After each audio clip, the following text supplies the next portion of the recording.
81. Leg lock. After Neville sat down, he let out a long sigh and sank back into his chair. I thought I was going to lose points, he muttered to Seamus. Should I have kept my Remember-all with me? No, that thing's useless, Neville, Seamus replied helplessly. Vincent returned to the podium, waved his wand, and the desks and chairs glided aside on their own to clear a wide space. He put a box in the center and beckoned to the students. All right, come over quickly. Class is starting. They gathered around, forming a ring. Harry and Ron squeezed to the front. What do you think's inside? Ron whispered into Harry's ear. Not a textbook, anyway, Harry said casually, his eyes on the box. Maybe some kind of magical creature. Everyone stared at the box. Vincent cleared his throat and traced an elegant arc with his wand. Today we are going to learn the leg locker curse. A ripple of disappointed muttering went through the students. That's it? I thought we were going to learn something more powerful, Ron groaned. Hermione straightened beside him and raised her chin proudly. Actually, I already know this spell. Ron sneered. Harry didn't comment. He knew it too. Vincent raised his hands to quiet them. The leg locker curse is a common minor jinx, often used in duels. Of course, if you encounter an opponent without legs, it's not very useful. Understand, Mr. Longbottom? Neville jumped at being called. Yes, Professor. Good, Vincent nodded. To give you better practice with, well, these two spells, I've prepared a very suitable sparring target for you. The students realized what was in the box. Vincent tapped the lid 3 times. Something inside stirred. Ron nudged Harry and smiled. Looks like a little guy. The smile vanished the instant the lid opened. A furry black spider the size of a basketball crawled out, blinking and looking confused. Acromantula, Vincent announced solemnly. Although it's very young, it will be enough for your practice. He had borrowed the newborn from the Forbidden Forest and surrounded it with a transparent protective barrier for safety. The sight of the creature sent the students reeling backward. Ron let out a terrified scream, scrambled back on his knees, nearly toppling Seamus, then rolled his eyes and fainted. Chaos erupted. Harry and Hermione steadied him, one on each side, and looked helplessly at Vincent. Vincent seemed momentarily taken aback. He almost forgot Ron's arachnophobia. Enervate, he called. A gentle golden light flowed from his wand and over Ron's face. His eyelids fluttered, and he slowly woke. Vincent winked at Harry. Harry understood, pulled a small bottle of calming draught from his pouch, and tipped it down Ron's throat. Vincent calmed the rest of the class. It's just a small spider, children. Nothing to be afraid of. With Vincent so composed, the students settled. When Ron came to, his eyes found the acromantula and his legs trembled. Thanks to the draught, he didn't faint again. Harry squeezed his shoulder and lowered his voice. It can't get to you. It's trapped behind the barrier. Hermione stepped closer. Besides, it's actually quite cute, like a stuffed toy. Stuffed toy? Ron's voice rose. He clutched Harry's robes. That thing has 8 legs. 8, and it moves. Harry straightened him and murmured, It's nothing, Ron. A Cerberus would be much worse. That's different, Ron stammered, trembling. Vincent pointed his wand at the puzzled young acromantula. The spell is called the leg locker curse. Did you hear that? I'll show you. Leg locker curse, he repeated, and a small jet of magic shot from his wand. The spider's 8 legs froze, pulled close and crooked. It tried to walk and could only sway like a lump of stone. See that? Vincent waved his wand, lifting the jinx. That's the effect of the leg locker curse. Now, who wants to come up and try it first? Hermione and Harry shot up their hands at the same time, wands already out. Vincent's gaze swept between them. Then, he picked someone else. Mr. Weasley, he said with an encouraging smile to Ron, who was standing between them. Ron blinked, pointing at himself. Me? Harry gave him a push and a quiet nudge. Go on, Ron. Pretend it's Snape's head. Ron went an alarming shade of green-blue. Oh, okay. His voice was barely a whisper. His legs moved like they were made of lead. When he stood in front of the acromantula, he still looked dazed. Vincent guided him gently. Remember the wrist motion. Like this. Ron fumbled through the movement, wand wavering. Leg locker curse. A crooked beam of red light shot from his wand but went off course and struck the classroom ceiling. Luckily, the spell ricocheted twice and hit the spider squarely. The acromantula's 2 hind legs instantly stuck together. As the acromantula thrashed, Professor Vincent applauded enthusiastically. Very precise. Your stance is textbook, but you should adjust the angle of your wand. 2 points to Gryffindor for that courage. A few students behind Harry muttered under their breath. Not precise, not courage, but applause still rang through the classroom. Ron, who had been trembling, opened his eyes in disbelief. His breathing steadied and his wand stopped shaking. "I did it!" he yelled to Hermione. One by one, the students took turns casting at the poor spider. When Hermione's turn came, she looked torn. She bit her lip and raised her wand slowly. "Professor, isn't this a bit cruel?" she asked. "Cruel?" Ron's eyes widened behind her. "What are you on about?" It wasn't only Hermione who hesitated. Vincent clapped his hands to get everyone's attention. "Let me explain," he said. "Acromantulas are naturally dangerous magical creatures. Don't be fooled by its size now, smaller than my head. These little ones can grow to the size of a car in months. On their menu, humans rank very high. Humans are among their favorite foods. History has many wizards who met their end in an acromantula's jaws." The classroom fell deathly silent. As if to underline Vincent's words, the little spider opened its fangs with a gritty scrape against the barrier. Hermione took a breath, squared her shoulders, and stopped hesitating. Leglocker curse. Her spell hit true. The acromantula's legs stiffened at once. "Excellent." Vincent nodded with approval. 2 points to Gryffindor. The first defense against the dark arts lesson ended amid the sound of hexes. The Leglocker curse is a small hex but tricky for first years. Only a handful besides Harry and Hermione actually managed to cast it. Ron counted, Harry thought, as half. Vincent awarded 2 points to every student who succeeded.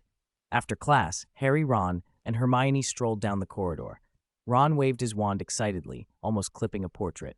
"Did you see that? I got 2 points for Gryffindor. That was brilliant." Hermione ducked away from his wildly waving wand. "That was pure luck. A proper spell needs control. I bet you couldn't cast the Leglocker curse again right now." "Of course I can," Ron said.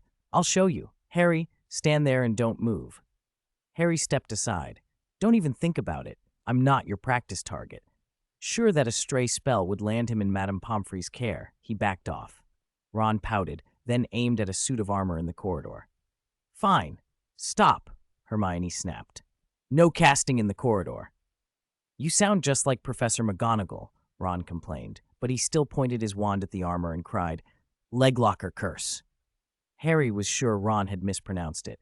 A crooked red light shot from Ron's wand and splintered into jagged beams. One struck the armor's helmet with a loud bang. "Oh my goodness!" Hermione screamed and flung herself to the floor.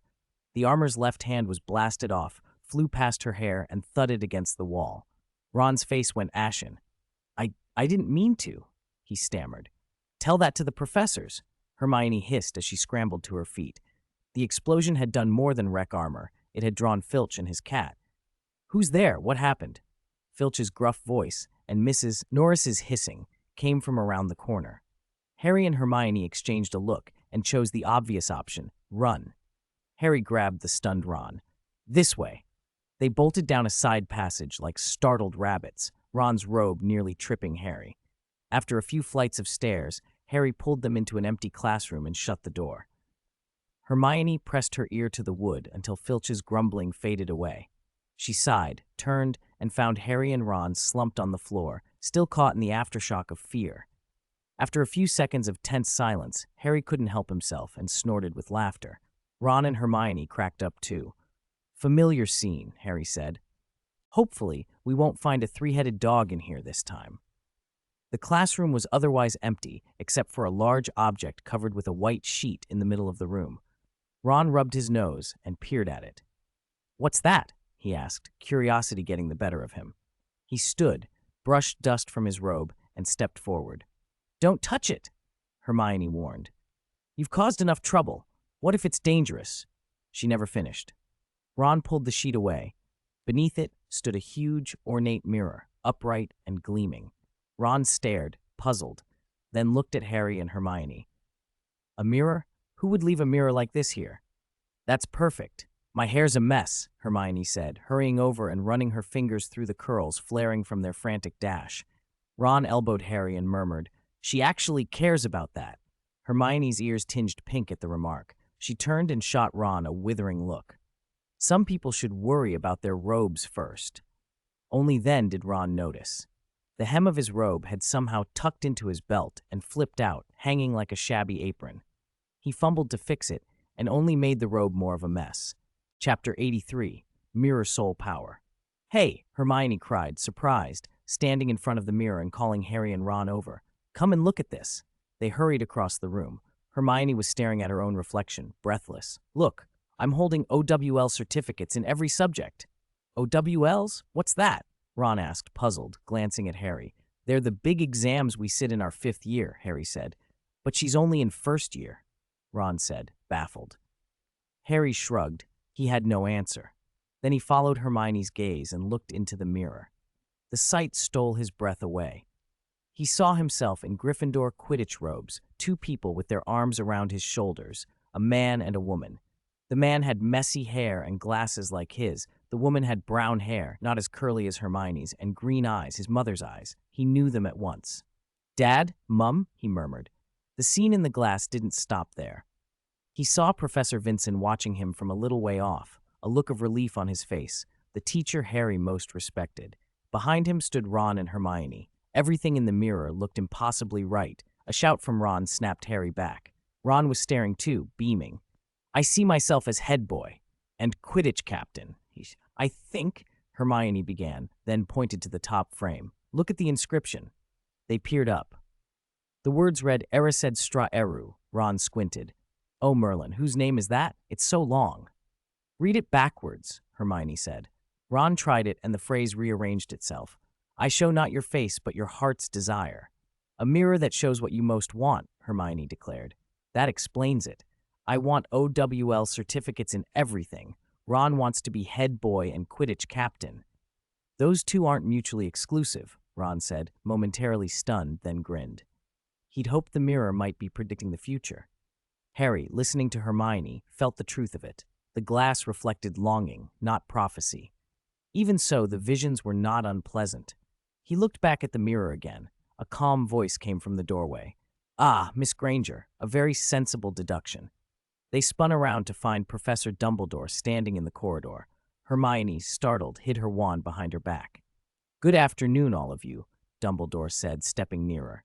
"Have you seen a wandering suit of armor?" "Sorry, headmaster," Ron mumbled from the side, embarrassed. Dumbledore's eyes twinkled. "Causing a bit of a disturbance in the corridor, were we? Mr. Weasley, for your honesty, I shall not deduct points." Relief washed over the 3 of them. "So," Dumbledore went on, turning to the mirror, "you have discovered the secret of the Mirror of Erised?" Harry nodded, glancing once more at the figures of his parents. "It shows what we desire most in our hearts, doesn't it?" "Precisely," Dumbledore said. "If this were a lesson, I'd award you extra marks." "Such a shame," Hermione sighed softly. "If you wish, you may look into the mirror a little longer. It will remain here until Christmas," Dumbledore offered. "It is a fascinating object. I must, however, first repair that poor suit of armor. Goodbye, children." As he reached the doorway, he paused and turned back with a small smile. "Oh, and remember to close the door when you leave." When Dumbledore had gone, Harry straightened. "Let's get back," he said to Ron and Hermione. "We should finish our Defense Against the Dark Arts homework before dark." "Aren't you going to look a bit longer?" Ron asked, surprised. "We can come back any time," Harry said. "The headmaster said the mirror will be left here." All day, Vincent had taught one class after another. By the time he returned to his office, he was exhausted. Teaching was hard work.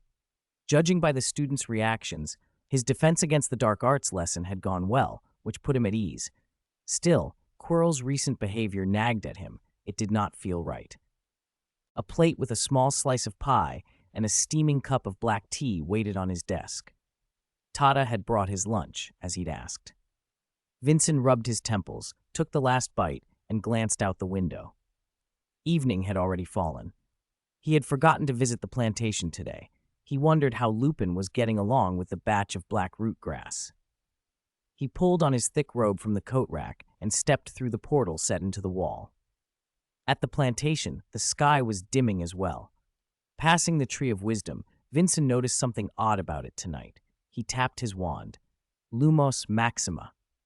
A bright, spreading light shone from his wand and lit the tree. There was a soft chime, and a single leaf floated down from a high branch. Vincent reached out and caught it. Under his wand light, the leaf looked almost like glass, transparent, and something ran through its veins like a slow silver current. A faint whisper seemed to come from it. Eldra. A small glowing label flickered into being above the leaf. Name, leaf. Description, it contains pure soul power. Soul power? Vincent frowned. He could not be sure, but the thought pushed itself forward. Could the Tree of Wisdom have absorbed a fragment of Lord Voldemort's soul? Vincent gently stroked the crystal-clear leaf, holding it up to the light. It was as transparent as glass, beautiful, but outwardly unremarkable. Yet the Tree of Wisdom had labeled it as containing pure soul power. What could such a thing be used for? He looked at the tree's status display as if consulting it directly. Name Eldra, Tree of Wisdom, species Oak, level 3. Traits, object analysis, soul connection, soul purification, status growing, 99.9%. Soul purification was a new trait. That had to be where the leaf came from. Over the next few days, Vincent studied it, cataloging everything he could about it. Time slipped by. Soon Christmas was approaching. He had just finished his stint as the temporary Defense Against the Dark Arts professor. Fortunately, whatever curse legends threatened clear-headed substitutes had been mercifully absent. Vincent felt no ill effects. It was 3 days until Christmas. Early one morning, he sat in his office, drinking tea. Lately, he'd had the house elves deliver all 3 meals straight to his study to save time. It added up. A sharp tapping at the window interrupted his thoughts. A tawny owl pecked at the glass, clutching a dark green envelope in its talons. Vincent put down his teacup, opened the window, and let the owl in. The unfamiliar bird strutted in with an air of importance, dropped the envelope on his desk, and flew off without the owl treats he ignored so disdainfully. "Not hungry, then," Vincent muttered. He picked up the envelope and recognized the handwriting immediately, an elegant, flowing italic with a little flourish on every letter. His adoptive mother's script. He tore it open eagerly. "Dear Adrian, Merry Christmas. Snow is falling outside the window, and I put a new glowing Christmas tree by your sister's bed. I recently found a photo of you two in front of the Hogwarts Express. She's the same as ever, still in a coma, but your father says her physical condition has been good lately. We've finally gained some insight into her illness, which is a relief. The hospital has also started using a batch of potions from the East that are said to be effective against damage from the dark arts. I really hope they help. Please remember to come home for Christmas. Love, Mom." It was short. He folded the letter carefully and slid it into a drawer. In past years, he'd spent Christmas in the United States with his family. This year would be no different. Since his sister's coma, his parents had been stationed at a magical hospital in the States for long-term care. Vincent had urged them to stay at St. Mungo's back here, but they'd insisted the hospital in the U.S. offered a combination of muggle and magical treatments that might help where pure wizarding methods had not, so they'd stayed. So far, the new treatments hadn't worked, but they hadn't given up. Another tapping at the window pulled his attention away. This time, an owl dropped a small package and an envelope stamped with the gilded Ministry of Magic emblem, Portkey Office. Vincent exhaled. Finally. He opened the envelope. A piece of high-quality parchment slid out. To Professor Adrian Wisen. Upon review, your application for intercontinental portkey usage has been approved. The required portkey, a silver teaspoon, has been delivered. Destination, Foreign Visitors Reception, New York. Notes, please do not use the portkey to transport illegal items. Violators will face a fine of up to 500 galleons.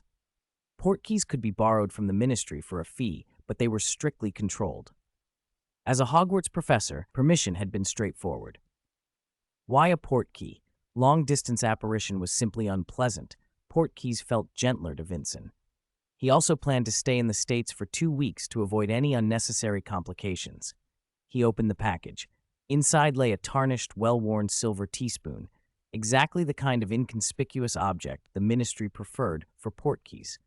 Since they were ordinary items, people often misplaced them, which was why the ministry kept such tight oversight. That afternoon, Vincent, suitcase in hand, arrived at the Three Broomsticks in Hogsmeade. A few days earlier, his old professor, Kettleburn, had messaged that he'd found a way to place the torch. Pushing open the pub's wooden door, warm air and the sweet tang of butterbeer washed over him. Kettleburn sat in a corner as usual. "Professor," Vincent said, slipping his cloak over the back of a chair.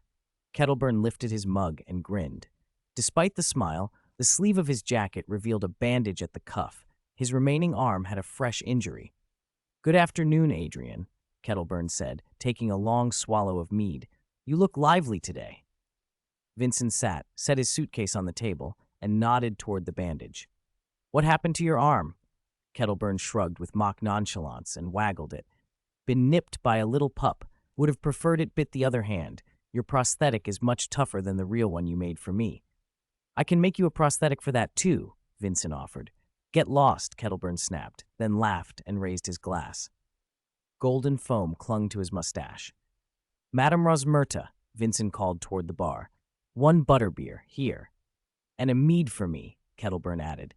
Chapter 85, Gollum and Harry's Speculation. Vincent had a long conversation with Kettleburn at the Three Broomsticks. At last the subject turned to Torch. "How are you going to handle Torch, Professor?" Vincent tapped the suitcase on the table. "Torch has grown a lot. At some point this box won't be able to hold him anymore." At the sound of his name, the box gave a small wiggle and opened just a crack. "Don't move." Vincent pressed the lid down with his hand and looked at Kettleburn helplessly. "He's more mischievous than before." Luckily, no one else in the pub noticed the commotion. "I've already got a plan. It's just a matter of timing," Kettleburn said. "I found an old student who can help. He'll get Torch to Romania." "Moving a magical creature across borders isn't easy," Vincent reminded him. "I know," Kettleburn said with a nod. "That fellow has some contacts in the ministry." Vincent thought for a moment. "Let me guess. The Weasleys? Charlie Weasley is in Romania studying dragons. I've met him before." Kettleburn brightened. "Ha! I thought you didn't know. Arthur, one of my former pupils, is traveling at Christmas. I'll ask him to arrange it. Charlie will look after Torch once he gets there." Vincent had heard Kettleburn speak fondly of Charlie before, so he relaxed. When they left the Three Broomsticks, Kettleburn carried the box with Torch in it and told Vincent not to worry. Vincent was pleased. He knew Lupin would be relieved. Lupin had complained the day before about Torch's ever-increasing appetite. Keeping up with it was proving a strain. It was nearly dark by the time Vincent returned to Hogwarts. The Great Hall had been decked with Christmas decorations, but because most students were home, it felt a bit sparse. A few students lingered, preparing for dinner. Perhaps because it was the holidays and there was less to prepare, the house elves' cooking that week felt more elaborate, cookies shaped like fir trees and other festive treats. Harry sat at the Gryffindor table, teasing a green creature with a cookie. Ron sat beside him, red-haired and bored-looking. As Vincent drew closer, he saw the creature was a biting cabbage. "Professor!" Harry called when he noticed him. Vincent smiled and looked at the cabbage. "You brought a biting cabbage to dinner?" "Are you letting me?" Harry asked. "I don't mind," Vincent said, "but McGonagall—" "It's fine, Professor," Harry said, relieved. "I even gave him a name, Mr. Gollum." The cabbage munched the cookie from Harry's hand and made a curious gurgling sound, like a contented kitten. Vincent had never heard a biting cabbage make that noise before. "Hermione says that name is lame," Ron grumbled from the side. "For once I agree with her." "I don't think it's lame," Harry protested. Vincent, amused, reached out and tapped the trunk of the sentient tree of wisdom standing near the staff table. He asked it to run an analysis of the cabbage. The tree blinked its leaves and replied with its usual calm. "Analysis. Name, Gollum. Species, biting cabbage. Level 2. Trait, gigantification. Status growing, 95%. Vincent nodded inwardly. The cabbage really was developing fast. Harry had been taking care of it properly, and the feed Vincent had given him was doing its job. "Right?" Harry said suddenly, remembering. "I signed up to stay at Hogwarts for Christmas. I can't stand staying at that house for even a moment." "Staying here is a good idea," Vincent agreed. "The house elves put extra effort into the Christmas meals." "House elves?" Harry blinked. "Oh, those are the ones who make the food here?" Vincent realized Harry didn't know about house elves yet. Harry's discovery that Vincent had only heard this suggested the professor himself didn't spend many Christmases at Hogwarts. Vincent checked his pocket watch. It was time to go back to the plantation, until Lupin Torch had been sent away. He had left too hastily that morning, and Lupin still hadn't heard the news. As Vincent left, Ron nudged Harry. "Why didn't you ask Professor Vincent about Nicholas Flamel? He likes you, doesn't he?" Harry shrugged, nibbling a cookie. "We asked a few professors already. They won't tell us anything. I don't think Professor Vincent would say much either." "I hope Hermione comes back soon," Ron said. "She'll find something in those huge books she borrowed from the library."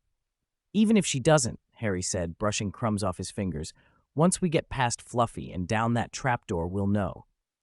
Ron shuddered at the thought of the three enormous heads guarding the corridor on the third floor.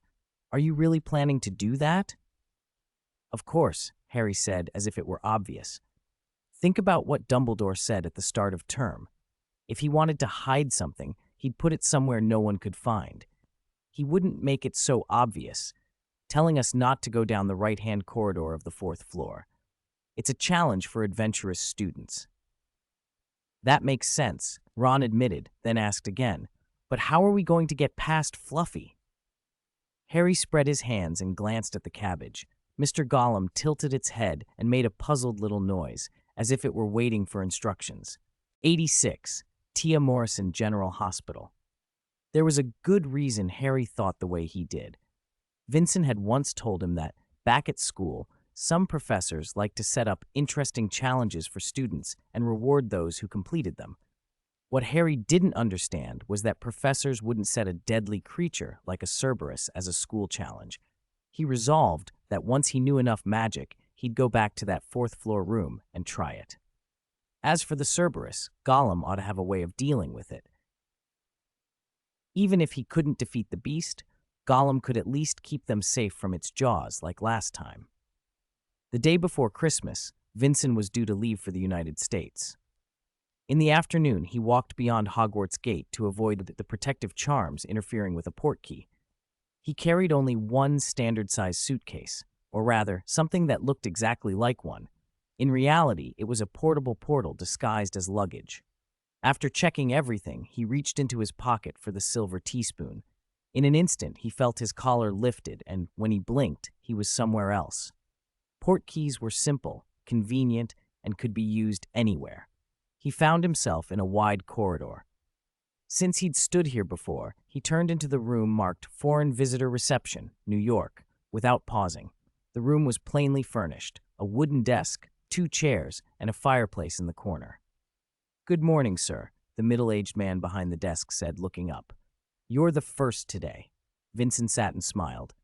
"You're on duty again this year, Mr. Blunt?" Mr. Blunt rifled through a stack of papers and handed him a form with a wry expression. "I've never understood why they decide the Christmas rota by coin toss." "Ah, Adrian Wisen, is it? I remember the name." "Yes, sir." Vincent filled out the form. Blunt scanned it and said, "Same old rule. I need to inspect your luggage." Vincent obediently handed over the case. Blunt grumbled as he checked it. "I don't know when it started, but someone always loves to enchant their suitcases with undetectable extension charms, and it's made our jobs a nightmare. You wouldn't believe it. Years ago, we found a whole menagerie of magical creatures in an old wizard's trunk." "I didn't do that," Vincent said, smiling. He hadn't cast an undetectable extension charm. He had turned his suitcase into a portal. Disguised as ordinary luggage, it wouldn't trip the usual detectors. Blunt finished and nodded. "All clear, Mr. Vincent? Want to use the fireplace?" "Yes, please." Blunt handed him a small bag of flu powder. "Wizards from Britain never get tired of fireplaces. Good luck." "Thank you." Vincent tossed the flu powder into the flames and stepped forward. Tia Morrison General Hospital. Green fire rose and swallowed him. When he stepped out again, the air smelled sharply of medicinal herbs. Tia Morrison General Hospital was well known in the American wizarding world, and it was where Vincent's parents worked. The main hall was as quiet as ever. Despite the hospital's reputation, its fees were high, and few wizards came unless they had to. "Adrian," a familiar voice called from a side corridor. His adoptive mother, Leah, came toward him, striding quickly in a dark green healer's robe. Her brown-black hair was loosely tied back, and her face lit with a relieved smile. "Mom." Vincent hugged her. He looked around for his father but saw no sign of him. Leah sighed and straightened his collar with a familiar, exasperated gesture. Your father got a message yesterday about an extremely rare herb showing up at a nearby market. You know his type. Couldn't he have waited a day? It's such a headache. Vincent nodded. It sounded exactly like his father. He knew, too, that his father's restlessness came from trying to help their family. Leah's smile fell into a scold. And you, I've told you 100 times to write me every few months. 9 months and 3 days with nothing, not a single word. Her old nagging put him at ease. After enduring it for a while, he finally asked, Ariana, how is she? His mother's face darkened. The same. She's still in a coma. Vincent had expected that. I'll go see her. Room 18, same as always. Leah led the way down corridors carpeted in dark blue. They turned corners and climbed 2 flights of stairs before stopping at a door marked Do Not Enter.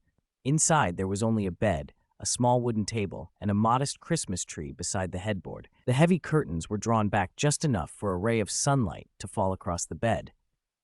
Ariana lay there, motionless and peaceful, eyes closed. She had the same blue eyes and brown-black hair as Leah.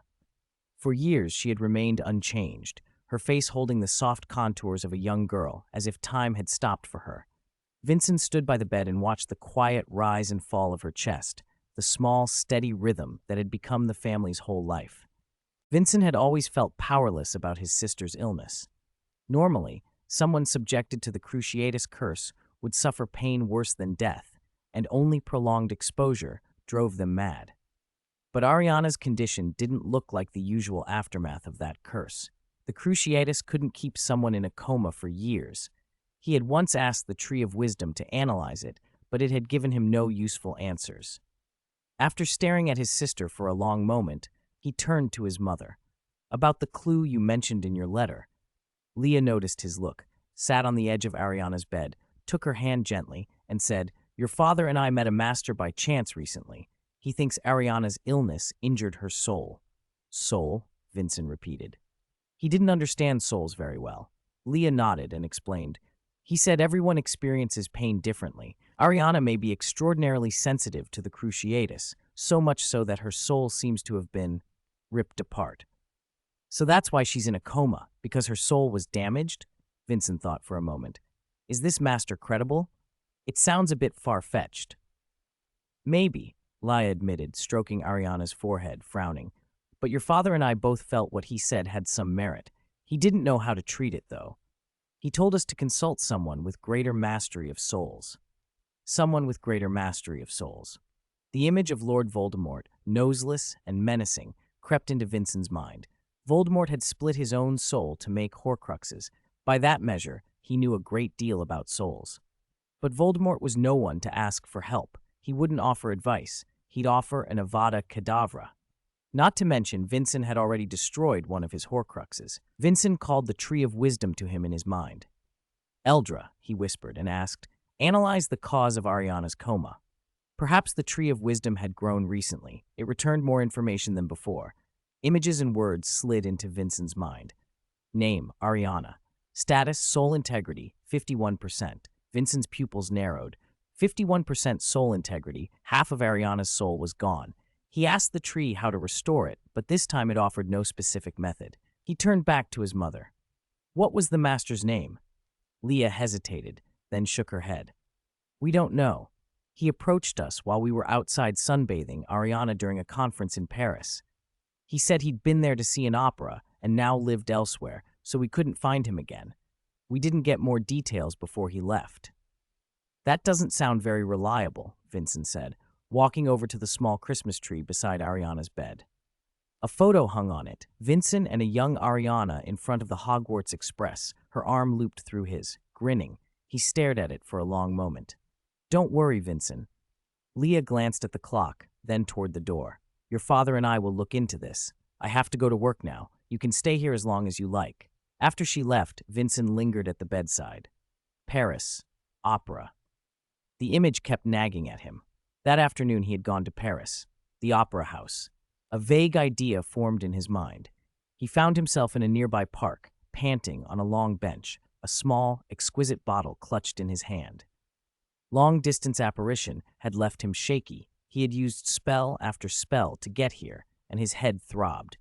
The empty bottle was Felix Felicis, the lucky potion Dumbledore had given him that afternoon. Its guidance had driven him to make the journey, but once he arrived, the guidance had vanished. Felix Felicis was supposed to keep a streak of good luck for hours. Had it worn off, or had he been given a fake? He scanned the park. People passed by, but the disillusionment charm he'd cast kept him unnoticed. A middle-aged couple strode past, and their words drifted to him. "When does the performance start, dear?"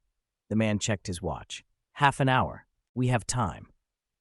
When their voices faded, Vincent rose, smoothed his robes, made sure his disillusionment charm still held, and followed them toward the Paris Opera House. Since he was already here, he might as well see it. The setting sun gilded the opera's roof, bathing the magnificent building in a warm glow. Vincent slipped inside with the crowd and took a seat in the last row of the lobby, hidden by his charm. He didn't know whether the seat was reserved, but no one questioned him before the performance started. Tonight's opera was The Magic Flute, the tale of a prince who endures trials to win a princess. The language was foreign, but the music and drama drew him in, and for a while he let himself be absorbed by the performance. As the opera ended and people began to file out, a voice beside him said, "That was a good ending, wasn't it?" Vincent blinked. He hadn't noticed anyone sit down next to him during the performance. He'd been absorbed in it. "Of course, sir," he answered, then looked at the man. The stranger was very old, white hair, a face mapped with deep wrinkles. Yet his eyes were startlingly bright, not at all the dull gaze of someone near death. A name surfaced in Vincent's mind: Nicholas Flamel, the legendary alchemist, creator of the Philosopher's Stone. Nicholas gave him a friendly smile. "Did you enjoy the opera tonight? It's not often you see a young wizard come to the opera alone. They usually prefer performances in the magic world." Perhaps because he rarely saw wizards in such places, Nicholas had taken the initiative to speak. Vincent collected himself and replied, "My German isn't fluent, and there were parts I couldn't follow, but the music itself was very moving." The wrinkles at the corners of Nicholas's eyes eased. "Ah, yes, it seems you've begun to appreciate this sort of performance. It's worth coming for." Vincent smiled. "Actually, this performance wasn't the reason I came to Paris." Nicholas looked surprised. "Then you came at a good time. The magic flute doesn't play here often." "I came to find you, Mr. Flamel," Vincent said plainly. In front of a man who had lived for centuries, blunt honesty felt better than pretense. Nicholas, who had started the conversation, looked taken aback. "Are you a seer? How did you find me?" Vincent shook his head. "No, it was Felix Felicis, sir. I borrowed a bit of luck." "Luck?" Nicholas waved a hand. "Luck doesn't bring someone to a complete stranger, child." Most of the audience had already left. A ticket collector in uniform came down the aisle and called out in a professionally tired voice, "Gentlemen, the performance is over." Nicholas rose slowly. As he moved, Vincent noticed the ticket collector's expression go oddly blank, as if under a confundus charm. "Of course we'll leave now," Nicholas said gently, giving Vincent a wink. Outside they found a bench and sat. "You used magic on him?" Vincent asked. "Maybe," Nicholas shrugged and winked again. "I suppose we're alike in one way. We didn't buy tickets." "You're right," Vincent said, then returned to the matter at hand.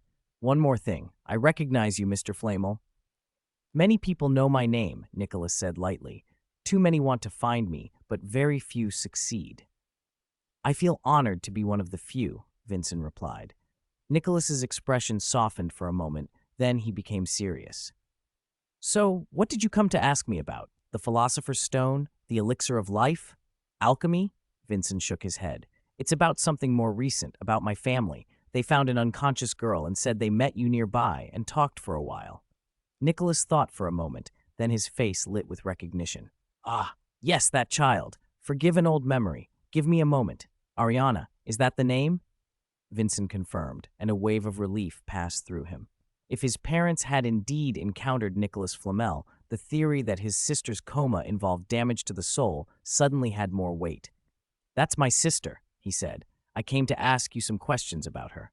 Nicholas's gentle demeanor returned. "Of course, ask away. I remember your sister. She was a sweet girl. Your parents were kind. They gave me a bottle of cough medicine when I was coughing." "Regarding my sister's condition," Vincent began slowly, You said a piece of her soul was missing. Is that true? Nicholas sighed. I can't be certain, but what I can say is that a portion of her soul is gone. About 300 years ago, I met a wizard who'd been struck by Crucio. He showed similar symptoms. He fell into a coma rather than losing his mind.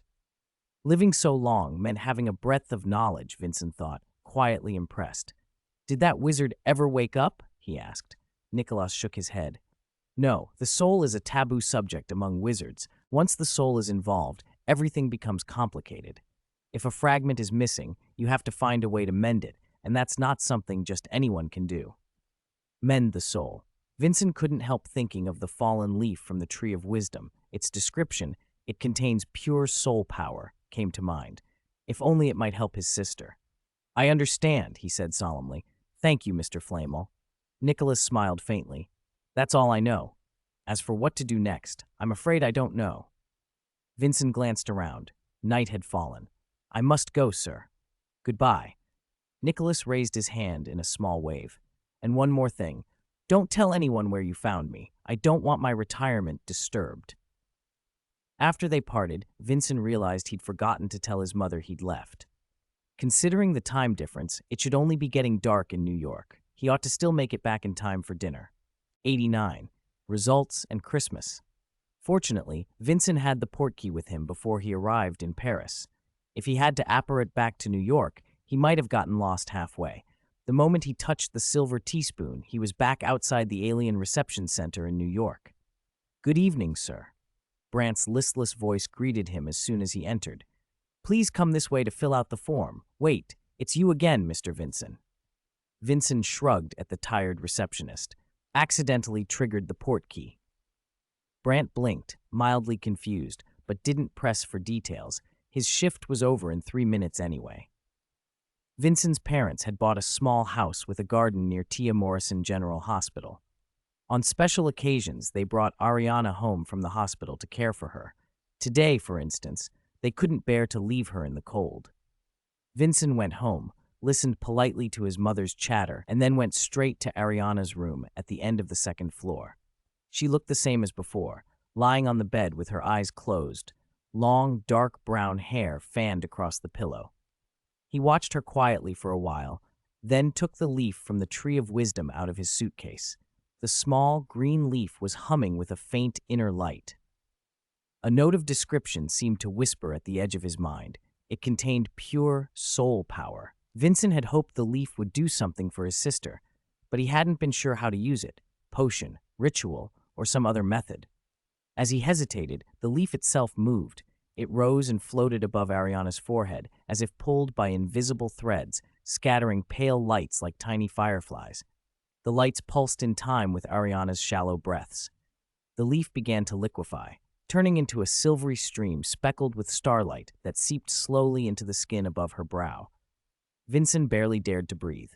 He reached out and communicated with the Tree of Wisdom. Eldra, what's happening? A quiet, computerized response answered in his head in sparse lines. Name Ariana. Status, soul integrity 51%, 53%. The numbers climbed. The leaf was repairing the soul. A drop of sweat slid down Vincent's temple. He watched until the last of the leaf's energy sank into Ariana's forehead. The room fell silent, except for the clock ticking on the bedside table. Another status line glowed in his mind. Status, soul integrity sent. Ariana? He tried, voice soft. No response. It looked like she would remain unconscious until the soul damage was fully restored. He stood there until his mother called from downstairs. Good night, Ariana, she whispered as she left. Vincent lingered a moment longer by the bed and then went downstairs. It was Christmas Day. As always, the night was busy with owls. Even though he was in New York, owls from Britain still found their way across the ocean and tapped at his window. Vincent kept the sash open, and from time to time a package would appear on the table beside his bed, gifts from friends and students. Leahy, his owl, flew out of the suitcase as soon as it was opened. Despite the winter snow, Leahy was lively. Vincent fed her and counted the packages. There weren't many, mostly from acquaintances, the owner of a potion shop he often worked with, friends from his travels. To his surprise, Roskin had sent something. He unpacked it and found a huge egg with a metallic sheen nestled in a temperature-controlled box. A note lay beneath it. Intercepted from a group of smugglers, those fools planned to make it a specimen. It's a dead egg, so I'll give it to you. An Occamy egg. Vincent remembered an Occamy kettleburn had once brought to the school, a feathered, winged, serpentine creature that could shrink and grow at will. Its eggshells were said to be pure silver and highly prized. The yolk and albumen had practical uses too. He even recalled a certain famous wizard, Gilderoy Lockhart, marketing a shampoo made from Occamy egg yolk. He'd bought some once. It worked well, but was outrageously expensive. Harry had sent him a pocket watch maintenance kit. Lupin had sent a new pair of gloves. Hermione had sent a card that read, "Thank you for your guidance. Merry Christmas." Several Hufflepuffs had written notes as well. Receiving gifts from students always warmed him. He sank into a chair, exhausted. Using so much apparition recently left his head buzzing. But seeing the leaf take effect on Ariana eased a burden he hadn't realized he'd been carrying. Now he had to figure out how to obtain more leaves imbued with soul power. Back at Hogwarts, in the Gryffindor common room, Harry and Ron sat on the floor at the foot of their beds unpacking packages. They had no idea how the gifts arrived. Ron suspected owls had slipped them in. Harry thought the house elves might have done it, like the food that appeared magically on the tables.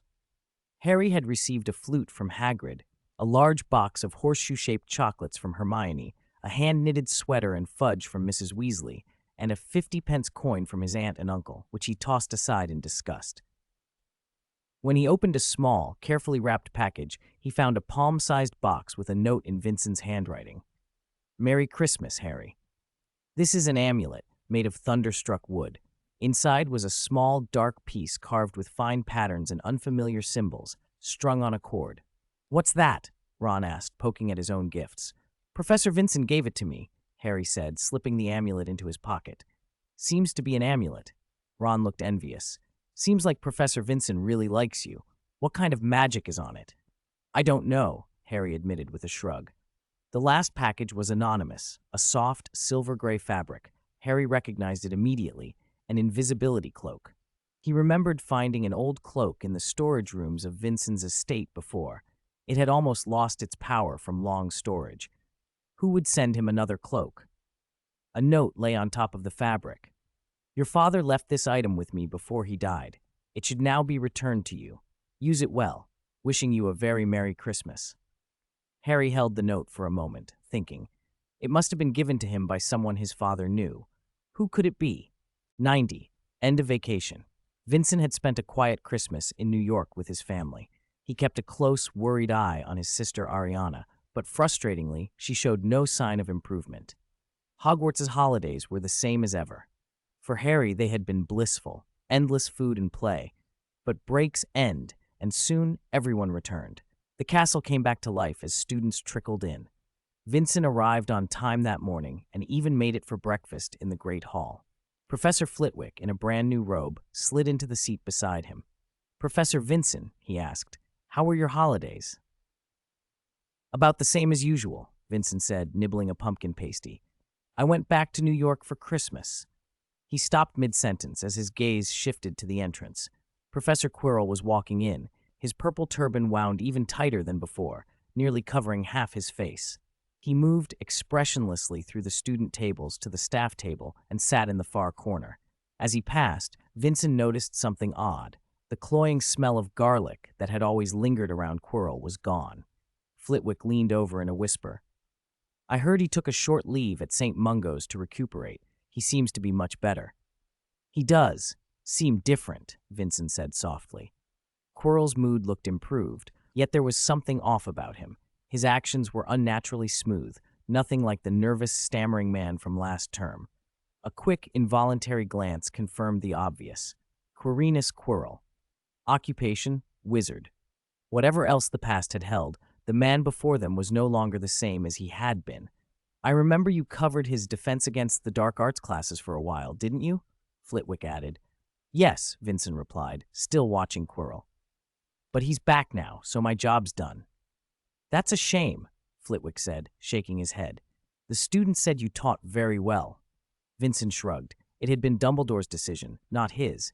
As if sensing their attention, Quirrell looked over. He smiled at Vincent, and the smile made Vincent inexplicably uneasy. For a moment, Vincent wondered, if Voldemort was no longer attached to Quirrell, where had he gone? At the Gryffindor table, Hermione had returned a day early and was sharing breakfast with Harry and Ron. Harry was fiddling with the small wooden amulet Vincent had given him. It looked innocuous enough. "A present from Professor Vincent?" Hermione said, a touch of envy in her voice. "Can I see it?" "Go on," Harry said, handing it over. Hermione turned it over, eyes narrowing. "That's enchanted," she said. "Look at the carvings. Those are runes. You study that in Ancient Runes in 3rd year." "Ancient runes?" Harry blinked. "So what do the symbols mean?" Hermione shrugged and handed it back. "I can't remember the specifics. You could check the library. I don't have all of it memorized." Ron muttered from beside Harry, "I thought she knew everything." Hermione's gaze sliced over him. "What was that?" "Nothing," Ron stammered, trying to look innocent. He then cast around for a new subject. "Hey, do you know who Nicholas Flamel is?" The name tugged at Hermione's memory. Harry only then recalled they hadn't told her about Hagrid's discovery. Hagrid said Fluffy on the 4th floor is guarding something connected to a man named Nicholas Flamel. "Fluffy's a 3-headed dog," Harry explained. Hermione folded her arms and thought, "You lot got up to a lot while I was away," she said. Harry immediately asked if the room on the 4th floor might be some sort of student's test. Hermione sighed. "If it is a test, it'll be for older students, not us." "Can't hurt to try," Ron protested. "We're Gryffindor. We've got courage and nerve." "You mean bravery and recklessness," Hermione replied dryly. "Brains are more useful." Harry stopped their arguing and returned to the Flamel question. Hermione's face suddenly cleared. She sat up straighter. "I know where I've seen that name." Both boys turned at once. "Where?" "In Professor Vincent's office," Hermione said. "When I went to ask him questions, there was a book on his shelf with Flamel's name in the title." Ron, who had been chewing, started and nearly swallowed a half-chewed sausage the wrong way. Harry leapt to his feet. "Let's go now." "Don't be ridiculous," Hermione said, calm as ever, taking a sip of pumpkin juice. "Our first class is potions with Snape. You don't want to be late for his lesson." Harry, reluctantly, sat back down. The afternoon sun slanted through the window and lit the corridor where Harry, Hermione, and Ron stood outside Professor Vincent's office. Harry and Ron were easing the door open a fraction, peering inside. "Why are you being so secretive?" Hermione asked from the side, puzzled. "It's daytime." Harry realized they weren't sneaking out under cover of night and, a little embarrassed, knocked properly on the door. Knock, knock. There was no answer. Harry pushed the door wider. It complained softly on its hinges. "It's rude to go into a professor's office without permission," Hermione murmured, but her feet followed Harry and Ron across the threshold. The three of them froze the instant they saw what filled the room. One whole wall to the left of the desk was a writhing green mass, Devil's Snare. One vine was carefully turning the pages of a book on the desk, while another held a wand from which tiny sparks flickered. Harry recognized the wand at once. It was Vincent's spare. "This is," Ron said, staring. "What even is that thing?" Harry knew Devil's Snare well enough. He stepped straight to the desk and peered at the book the plant was studying, the Standard Book of Spells, Grade 1. It was absurd. The Devil's Snare looked like it was trying to learn to cast spells. The plant, apparently catching sight of the three of them, froze, shoved the wand back into the desk drawer, and laid the textbook flat. "We saw it," Harry said, reaching out to touch one of the vines. "No need to hide." The vine immediately drooped. Harry laughed. "Don't worry, I won't tell Professor." Hermione and Ron exchanged incredulous looks. "Is he mad?" Ron whispered to Hermione. Before Hermione could answer, Harry called softly, "Come on over. It won't hurt you. This is Professor Vincent's Devil's Snare. It's friendly, my friend." They approached cautiously. The vines brushed curiously against their robes. Hermione's voice trembled. "It really won't attack us?" "I read in books that Devil's Snare will strangle anyone who gets near until they die." Harry shrugged. "Professor Vincent's is different." He turned to the plant. "Can you make us 3 cups of tea?" Under Hermione and Ron's astonished eyes, the Devil's Snare obliged. Vines twined with practiced ease, and 3 cups of black tea on delicate saucers appeared on the desk. "See?" Harry said, pointing proudly at the tea. Hermione bit her lip. But we went into Vincent's office without asking. Won't he be angry? This is wrong. Harry walked to the bookshelf. I've never seen Professor Vincent angry, he said. Even so, Hermione began. Ron patted her shoulder. Professor Vincent likes Harry. It'll be fine. Harry, half hidden among the shelves, held up a book. Is it this one? They crowded around. Hermione took it from Harry and flipped through untold stories about Nicholas Flamel. She stopped on a page and her face lit up. Got it, she said. The Philosopher's Stone.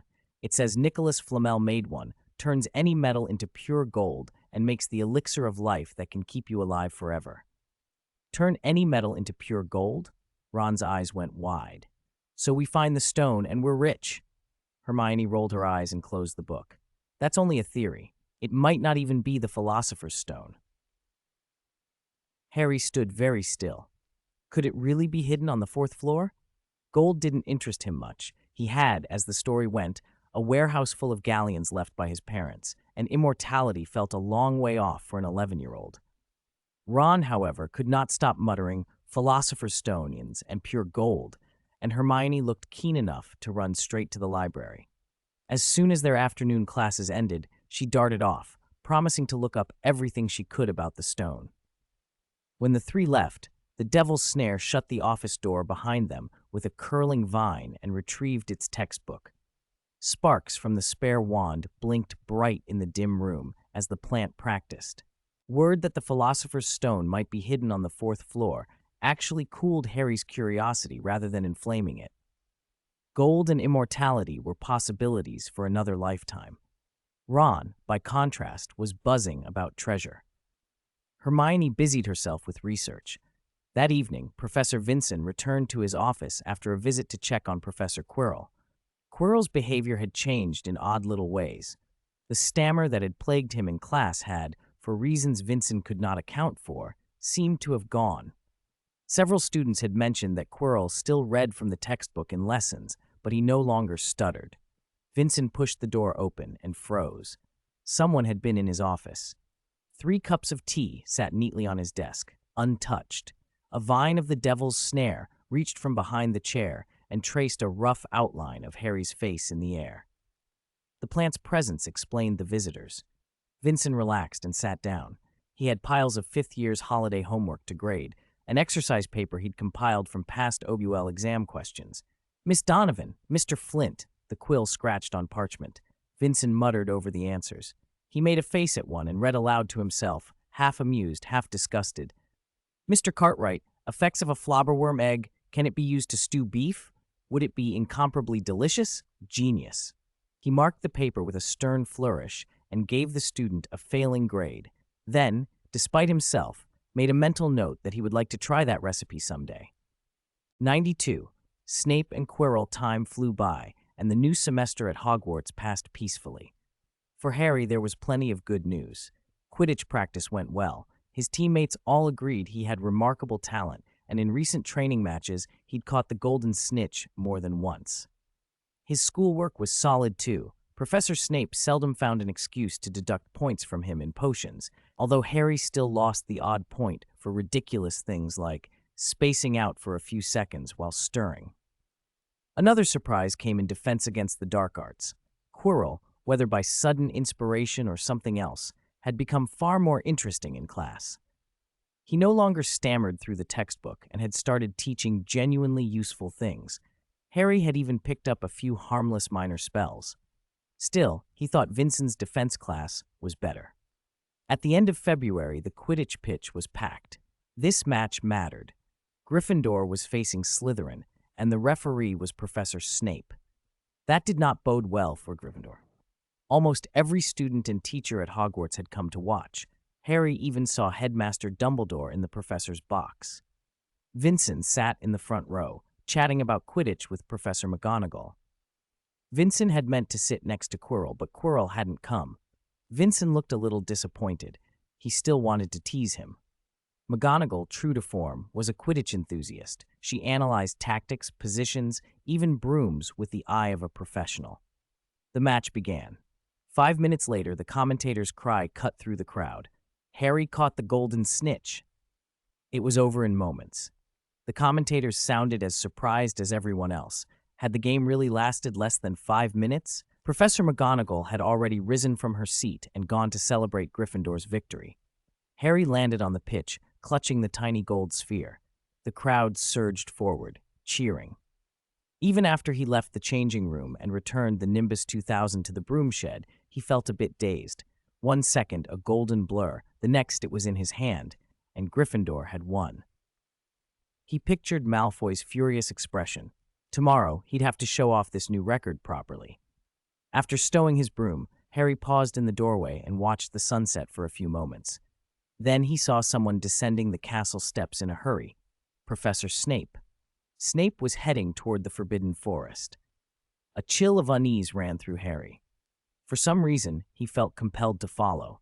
He waited until no one seemed to be watching, mounted the Nimbus, and flew after Snape toward the trees. Snape himself moved quickly. Earlier, he'd seen a dark figure walking toward the Forbidden Forest. He was almost certain it was Quirrell.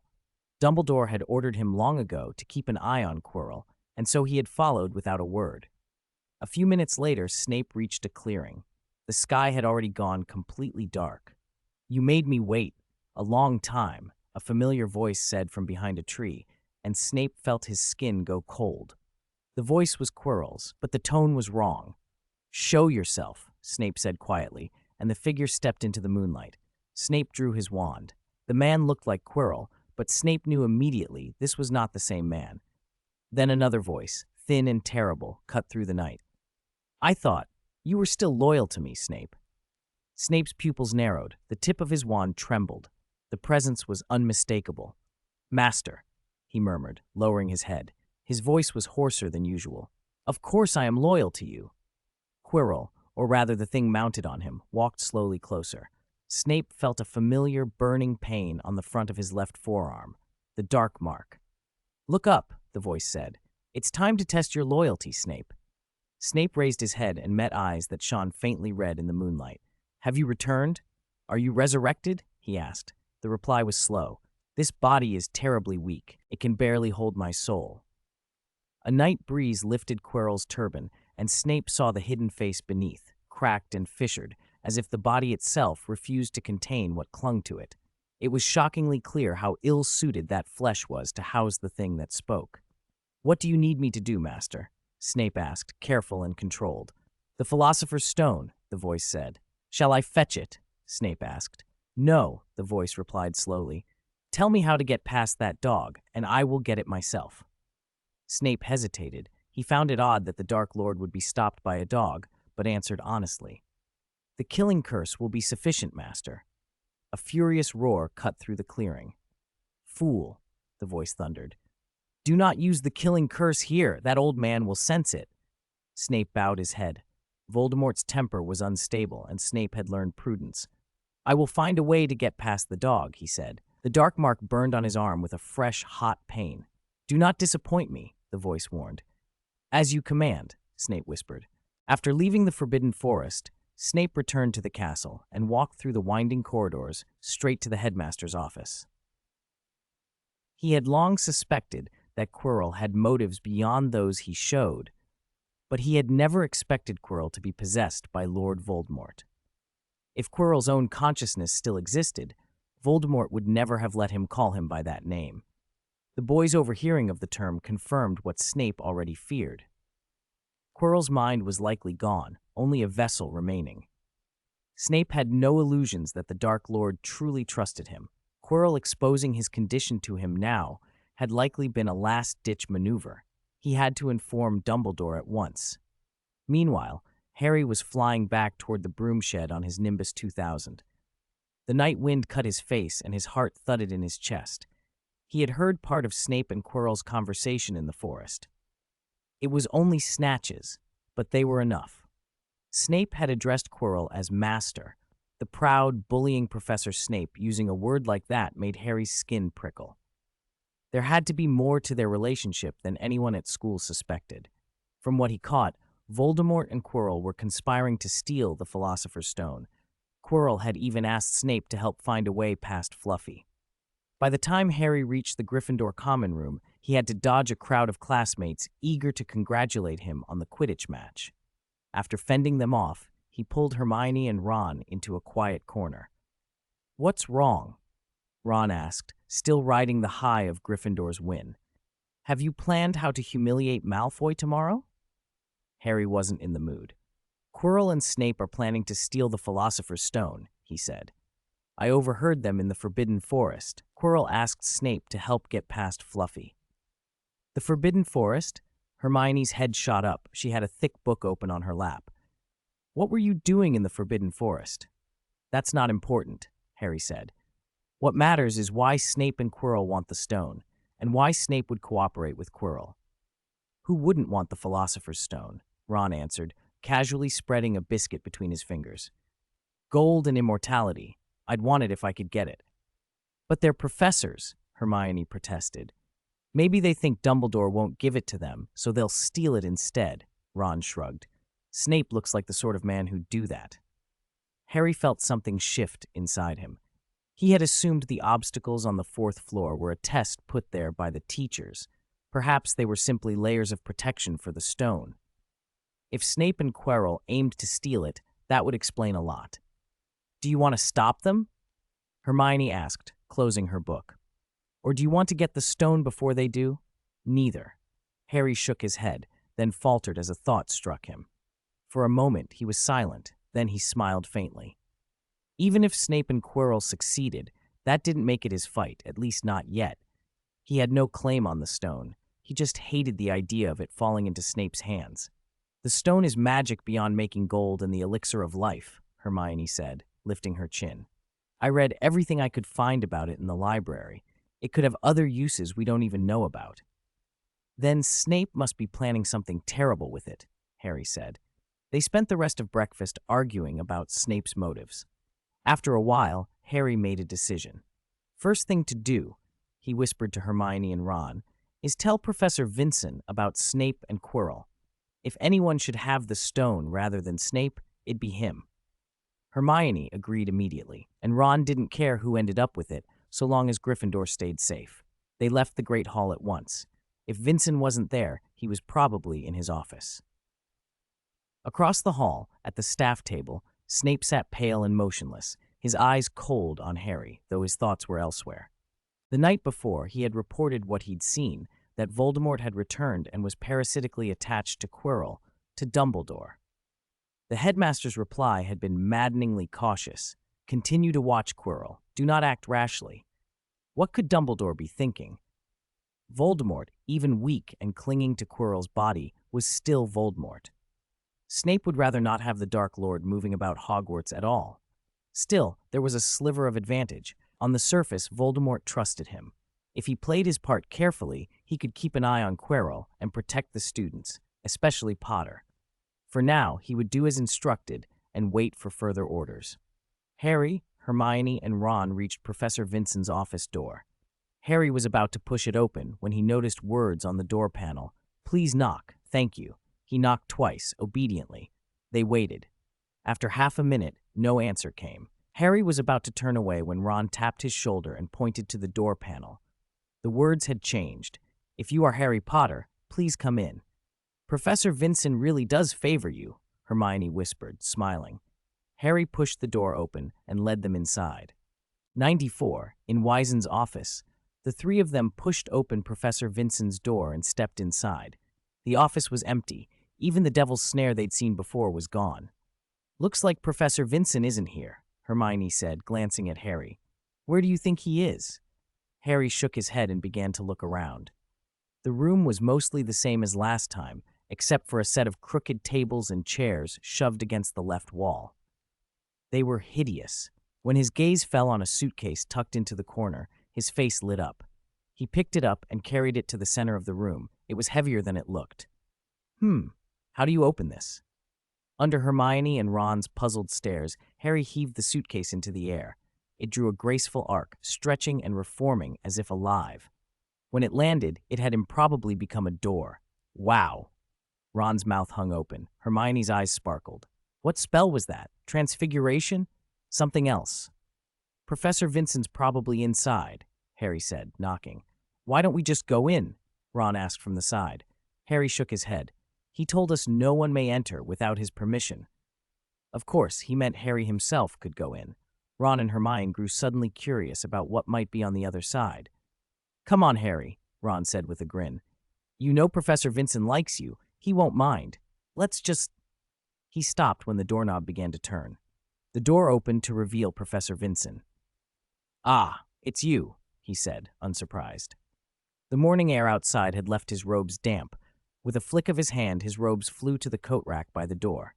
He closed the portal, which folded back into a suitcase and settled where it had been, then looked at the three of them and said kindly, Have a seat. Hagrid made me those tables and chairs recently. His craftsmanship is unique. Harry found the ugly furniture oddly less offensive now and took a chair. Professor Vincent poured tea, smiled, and said, So what brings you three here today? It's about the Philosopher's Stone on the 4th floor, Harry said bluntly. Quirrell and Snape are after it. The teacup in Professor Vincent's hand paused. How do you know that? Harry told him, in rough outline, about what he'd overheard in the Forbidden Forest. Snape calling Quirrell Master, Quirrell instructing Snape to bypass Fluffy, and Harry's theory that the 4th floor room was a challenge meant to deter would-be intruders. Vincent listened, an expression passing over his face that was part amusement, part concern. Hermione chimed in, Professor, we also noticed you were reading about the Philosopher's Stone and Nicholas Flamel. You might want to move quickly. If Snape and Quirrell get past Fluffy, it could be too late. Professor Vincent gave a small, wry laugh. Ah, you misunderstood. It's not as dramatic as you imagine. Since you already know about the stone, I'll tell you, the room on the 4th floor isn't a challenge so much as a safeguard Headmaster Dumbledore set up to protect the stone. Snape and I contributed to that protection. Really? Hermione and Ron exchanged surprised looks. Harry glanced at Hermione, then at Ron. Then why would Snape and Quirrell want to steal the stone? That I don't know, Vincent admitted, but I'll report it to Headmaster Dumbledore. The three of them relaxed visibly. All right, Vincent added with a wink at Harry. You can stop worrying about it. They left the office with lighter steps. Most of the mystery about the 4th floor room had been resolved. The only remaining question was why Snape and Quirrell would want the stone. It was a nagging curiosity, but not their problem now that Vincent planned to tell Dumbledore.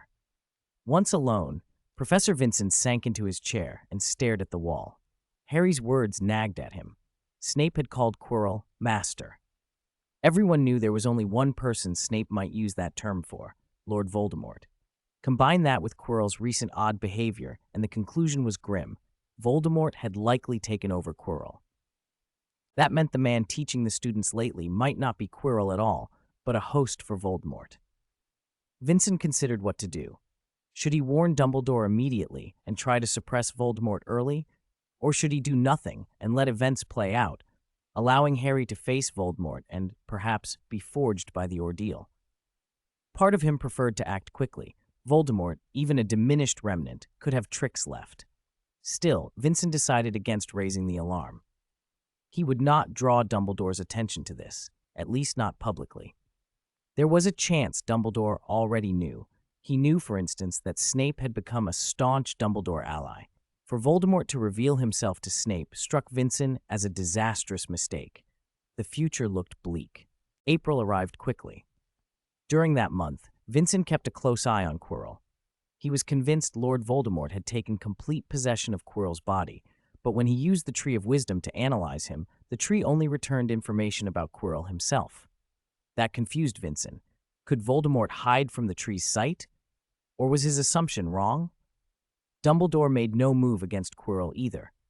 Everything seemed strangely calm. Vincent had another new duty. Hagrid had asked him to help patrol the Forbidden Forest every night. Hagrid had noticed something odd, anomalous creatures wandering the wood, and the centaurs had reported unknown invaders as well. Since Vincent and Hagrid got along, Hagrid had asked for his help, and Vincent had agreed. One late April evening, the forest lay under a hazy moon. Vincent and Hagrid made their usual round. The devil's snare that lived tucked inside Vincent's robe was in a playful mood. Its vines stretched out and one even brushed Hagrid's boots. "Hey, Vincent, mind your little fellow," Hagrid said, holding his lantern. Nearly tripped me. Sorry. Vincent nudged the vine with his toe, and it slid back under his robe, though it remained restless. To his surprise, a thin vine slipped subtlety inside his sleeve and produced the spare wand he kept hidden there. Vincent laughed. How many times have I told you, plants can't do magic? Wait, what are you doing? The vine awkwardly wrapped around the wand, and without any spoken incantation or visible flourish, the tip burst into a bright white light. The wand lighting charm. Vincent's mouth fell open. The little glow bobbed as the snare twisted its vines proudly. That's a fine bit of magic, Vincent, Hagrid said, shading his eyes. But not so bright. We don't need to advertise ourselves. If there's anyone about, they'll spot us from miles off. The plant seemed to understand, and the light began to fade. Then a wisp of green smoke curled from the wand's tip, and a charred crack appeared along its length. The vine startled, loosened its grip, and the wand clattered onto the leaf litter.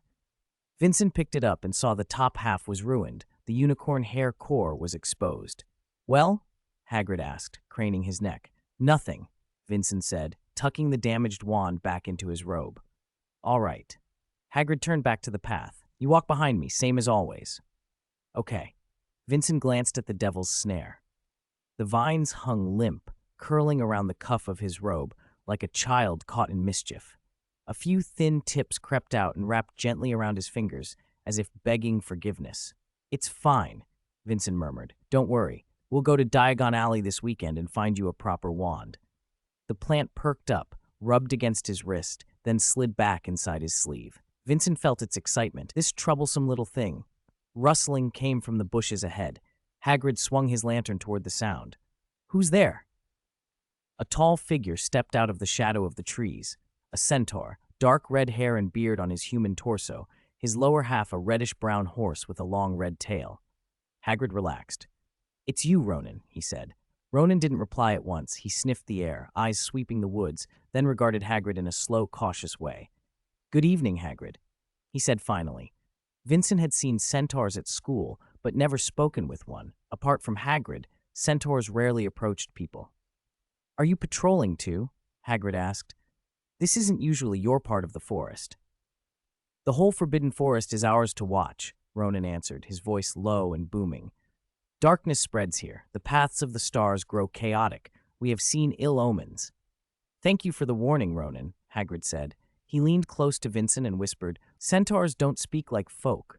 That means there's been some strange business, perhaps an outside intrusion. Another centaur emerged then, striking and handsome, with platinum blonde hair and blue eyes. He walked up to them with a calm, almost gentle air. Good evening, Firenze, Hagrid said. Good evening, Hagrid. Firenze inclined his head and then looked at Vincent. Hello, sir. Hello, Firenze. I'm Adrian Wisen, a professor at Hogwarts. Vincent extended his hand. Firenze hesitated, then shook it. Ronan snorted and flicked his tail, displeasure clear on his face. Firenze, he said reproachfully, you consort with humans again? Have the stars not warned you that this sullies our wisdom? Don't mind him, Hagrid said quickly, smiling to put Vincent at ease. Centaurs are like that. Firenze spoke softly. Ronan did not look to the stars tonight. Ronan glanced up at the sky, then back down at Vincent. He stepped forward, studying him for a moment. You are not the brightest star, but you are not bad. I apologize for my earlier words. Thank you, Vincent said, a little taken aback, but grateful. Ronan gave a single nod and announced to Hagrid, we will continue our patrol. He and Firenze melted back into the trees. Hagrid and Vincent resumed their walk, the moon-silvered path stretching ahead as they moved deeper into the forest. 96. By the Wand and Nocturne Alley. When the centaur had warned him that darkness is spreading in the Forbidden Forest, Vincent had guessed who it meant, Lord Voldemort, the shadow occupying Quirrell's body. From everything he'd read in the original accounts, Voldemort was dangerously weak and would be scouring the forest for unicorn blood to prolong whatever remained of his life. Still, when Hagrid and Vincent had gone into the Forbidden Forest, they had found nothing unusual. That didn't surprise Vincent. Unicorns can sense evil. It would be hard for something like Voldemort to get close to one. On the weekend, by the insistent request of his unusual companion, Vincent took Devil's Snare to Ollivander's in Diagon Alley. Ollivander's was the most famous wand shop in the wizarding world, the place his own wand had come from. Ash wood, unicorn tail hair, 12 inches, a wand he'd always found easy to work with. As soon as he opened the shop door, the scent of polished wood washed over him. Mr. Ollivander was dozing in a chair. "Mr. Ollivander?" Vincent knocked gently on the doorframe, just enough to rouse the old man without startling him.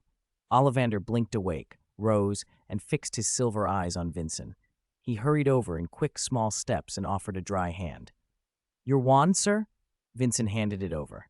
Ollivander studied the wand for a few seconds, the light catching in his eyes.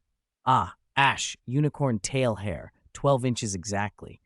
Mr. Vincent, welcome. Do you need it serviced?" Ollivander always remembered people by their wands rather than their faces. Vincent had heard the rumor that he remembered everyone who'd ever bought a wand from him. Now it seemed the rumor wasn't far off. Vincent took his wand back and shook his head. "I'm here to buy a wand." Ollivander blinked, then fidgeted with his fingers. "Is yours no longer suitable, Mr. Vincent?" "Of course it is," Vincent said with a smile. "But this friend of mine wants one of its own." At the word, the cuff of Vincent's robe twitched, and a set of pale, curling vines pushed out and reached toward a nearby display. Devil's Snare wound its tendrils into the air and started inspecting the wands, plucking one and twirling it playfully. The wand in its grasp sizzled and spat a few sparks. "Oh-ho!" Ollivander moved so fast he startled himself, snatching the wand back before the plant could do more. He looked from the wand to Vincent with dawning astonishment. "Is this the friend you mean?" Vincent nodded. Ollivander's expression turned fascinated and incredulous. "I have had wizards ask me to match a wand to a creature before, but I refused." "Do you think a troll can perform magic? They'd probably just use it to pick their ears. And which wand would choose a troll? A wand must choose its owner." "You don't need to worry about that," Vincent said. "My friend can use magic." He handed his own wand to Devil's Snare. The plant carefully looped a tendril around it and made an awkward, tentative gesture. To Ollivander's surprise, a bright ball of white light burst from the tip, filling the shop. Devil's Snare swayed, satisfied. Ollivander was stunned but curious. "Very well, let's try." He hurried to a high pile of wand boxes and began pulling them down one by one. "This one might not work, or perhaps this." He tried oak, yew, willow. He held out wands with phoenix feather, dragon heartstring, unicorn hair. Some made a few sparks, most did nothing at all. The plant struggled with some and rejected others. Time and again Ollivander would test a wand and then move on, his brow furrowed deeper each time. Finally, after countless attempts, he sat back on the long bench and looked at Vincent with a mixture of defeat and wonder. "I knew it. No wand will choose a plant." Vincent felt a pang of disappointment, but tried to keep his voice light. "It was a long shot. I didn't expect." "No." Ollivander sprang to his feet, cutting him off. His eyes seemed to burn with an old, fierce excitement. "It's not your fault. It must be that my craft hasn't been tested like this. Please, give me time, Mr. Mayor. Vincent, I will make a suitable wand." Vincent blinked, then smiled. "Thank you, Mr. Ollivander. Do you need anything from us?" Ollivander nodded and turned to the plant. "If you would be so kind, give me a sample." Before Vincent could answer, Devil's Snare had already obliged. It twisted off about a meter of its own vine and laid it on the counter. Ollivander's face lit up. "Excellent. This may take a while. You should leave it with me." He closed the shop door behind them, hung a closed sign, and locked it with meticulous care. Vincent lingered at the doorway for a moment, the plant's tendrils just visible from his sleeve. "Looks like you'll have to be patient," he said. Devil's Snare swayed, which Vincent took as assent, and they left the shop together. Diagon Alley was quieter than usual for the season, but still busier than Nocturne Alley. Vincent wandered along the familiar lane, idly watching shopfronts and passers-by. He found himself stopping at the fork that led to the darker street. Nocturne Alley lay empty in the thin light, eerily untroubled for a place that boasted the most sinister shops in the wizarding world. It was always odd to think how close the most respectable and the most shadowed streets were. Vincent was about to turn away. He had no business there, and no desire to stroll into a place where an unsuspecting passerby could be accosted by a desperate dark wizard. Then, just as he was about to leave, a figure he knew appeared at the far end of the alley. "Is that Quirrell?" Vincent threw a quick disillusionment charm over himself and melted into the shadow of a pillar at the entrance to a nearby shop. Quirrell, no, Lord Voldemort, was emerging from Nocturne Alley. His body was swallowed by a black robe, his face lost in shadow, but the distinctive purple turban gave him away. That was all Vincent needed to know. Voldemort walked straight past the pillar without a glance, oblivious to the figure watching him from the corner. Within moments, he was gone. What was Voldemort doing here? Buying something? Vincent's curiosity prickled, but following him felt reckless. Instead, he chose a different risk, to go into Nocturne Alley itself. Vincent dispelled the disillusionment charm, fished a bottle of polyjuice potion from an inner pocket, and drank. The potion turned him into a scruffy middle-aged man, the kind of face that disappears into any crowd. He pulled a black robe over his clothes, hood up to hide his features, and then stepped into the alley. Nocturne Alley was as unpleasant as he remembered. Dank, shadowed, smelling of mold and rot. The cobbles were slick, dark patches on them that could have been vomit, or worse, made him pick his steps carefully. From one of the darker gaps he thought he saw a pair of red eyes watching, but nothing approached him. At the end of the alley was Borgin and Burke's, the infamous shop. The place did a lively trade in things best kept hidden, objects tainted by dark magic, curios with sinister reputations. Most of it, Vincent thought as he peered through a crack in the grimy window, looked more frightening than useful. What stopped him, though, wasn't the merchandise. It was a flash of very familiar pale hair inside the dim shop. Lucius Malfoy. Vincent pushed the door open and stepped in.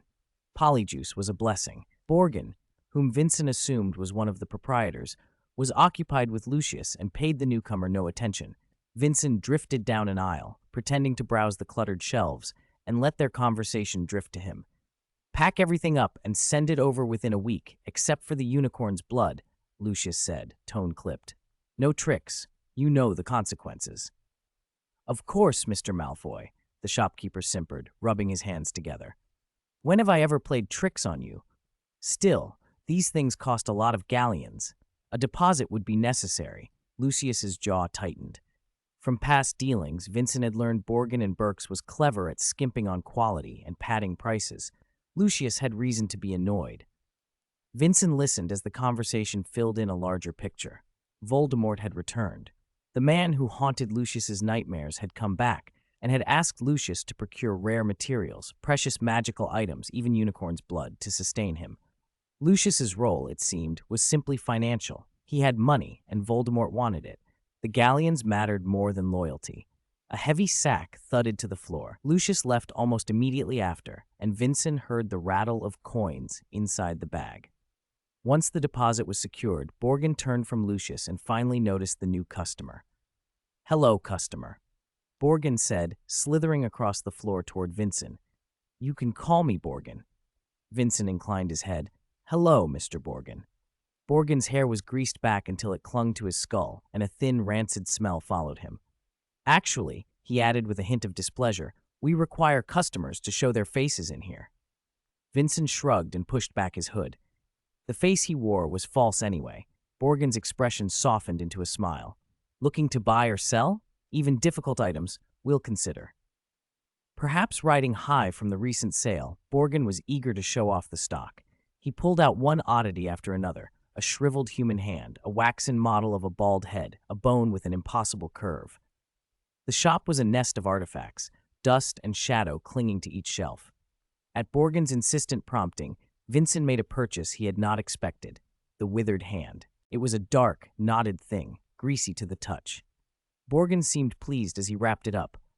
"Finally sold that thing," Vincent heard him mutter as he left. Vincent stood in the street for a moment, the wrapped hand tucked under his arm. If anything in Borgin and Burke's had been worth buying, this was it. The Hand of Glory, ancient and foul-smelling, was a known dark object. Vincent remembered its curious property. Place a candle in it, and only the holder could see the candlelight. Its glow could even penetrate through magical invisibility smoke. He wasn't sure when he'd need such a thing, but possibilities suggested themselves. Perhaps a prank to astonish Harry when he next visited his office. He slid the parcel deeper into his robes and blended back into the murky flow of Nocturne Alley. the hand of glory, a cold, secret weight against his ribs. After they returned to Hogwarts, Vincent had Leigh watch the owls every morning. Almost every few days, a package would arrive at Professor Quirrell's office.